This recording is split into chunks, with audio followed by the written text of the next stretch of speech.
It is an honor to be here among all of you and all of you who believe in liberty in India. And we have some people with real courage. I know Nadine has it. She goes up there to northern Syria when the ISIS and Turks and everybody else seem to be bombing the area. Anyway, she also goes and visits one of my dear friends who was my son's best friend in junior high. Anyway, so I want to just talk about the Genocide Convention and how it applies here, because we are here to celebrate the passage of the Genocide Convention in 1948. That convention gave hope to mankind that we could overcome this scourge on the human race that has probably been here since the very beginning of the human race. We are tribal, and so because of that, there's probably been genocide since the beginning of time. But tribalism then migrated into larger forms, and now it is in the form of nationalism. So what has happened with nationalism, it has caused so many genocides since the beginning of the 19th century that we really have to face this. Nationalism, in fact, is still the dominant form of relationship in the international system. The UN is based on it. Even though the UN Charter begins with "We the peoples of the United Nations," in fact, the UN is it's an organization based on nations. And it is therefore, frankly, paralyzed because of that. In fact, it was created by the great colonial powers right after the Second World War. Never forget it, because the great colonial powers wanted to protect their empires. And so you have Russia, China, they've still got their empires. It took years for the UK, for France, for Spain and Portugal and all the other colonial empires to so-called give up their empires, but in fact they never really did they? And of course the United States still has its own ambitions for dominance in the world. What we need to do is find ways to overcome these structural flaws in the UN system, because the UN has failed to prevent genocide. Let's just be direct about it. It's failed. Part of it is because the Security Council still includes the PERM 5 veto.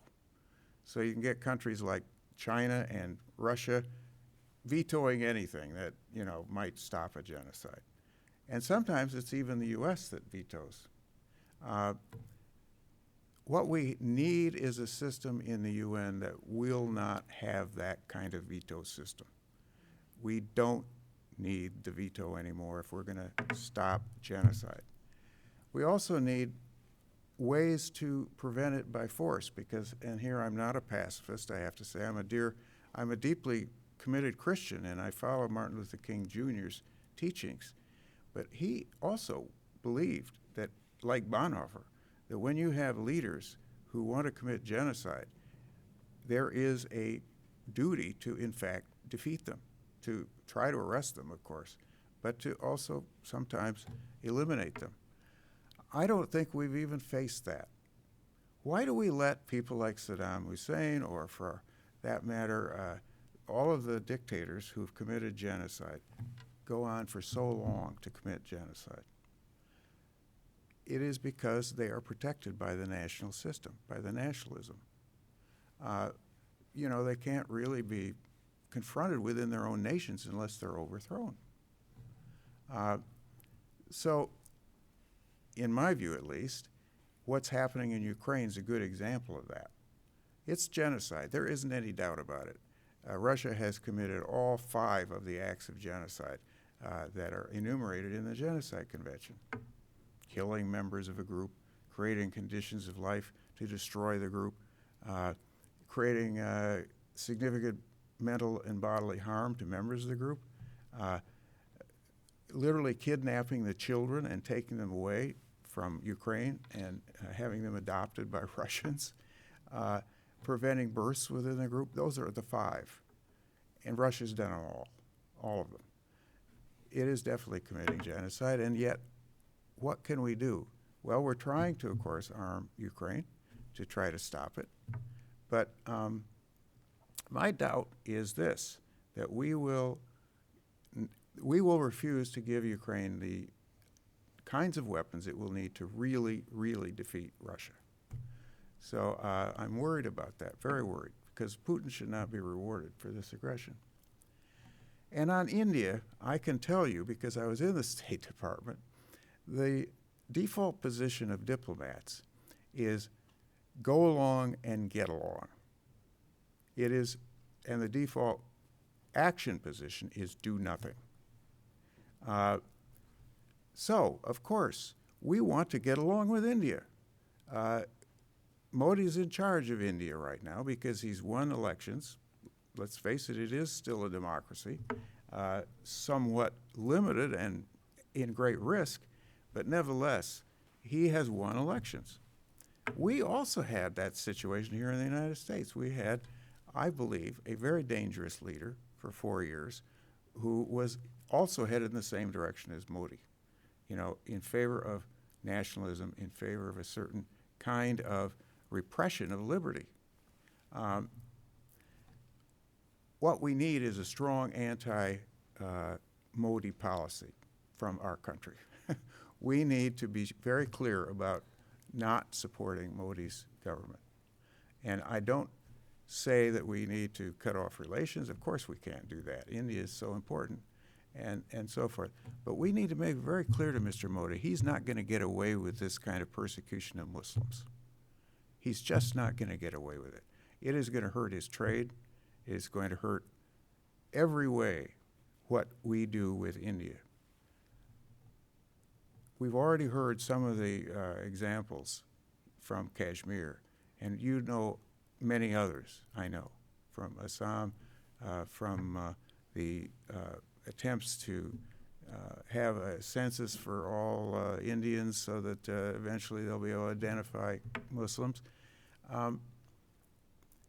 We have to tell Mr. Modi that was the very first move in Myanmar, too.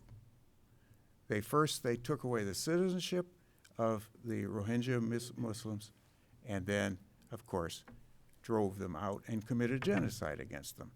That is what we're about to see in Assam unless we stop it. There are 4 important ways we have to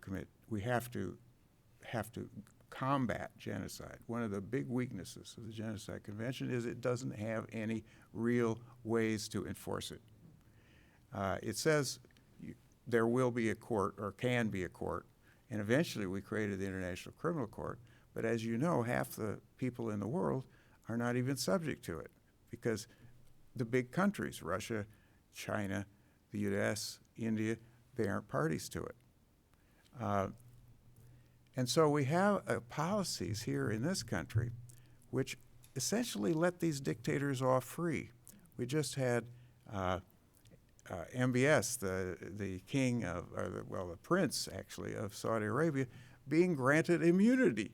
Would you believe sovereign immunity for not be able to be tried in this country for the murders and the torture of Khashoggi, who was a Saudi and American citizen? You have this kind of hands-off approach. We've got to put the hands on. We need early warning. That's what Genocide Watch tries to do. We need to also make it much stronger. We need rapid response. We need forces that are there to, in fact, intervene when necessary. I'm not in favor of just sending in the Marines. Usually you should do it by diplomacy. And we need trials. We need courts to put people on trial who commit this crime. We also, of course, need genocide education. And that's one of the purposes of this meeting today. We're trying to educate our legislators and the public about the very worrying signs of genocide which is on the way in India. Thank you.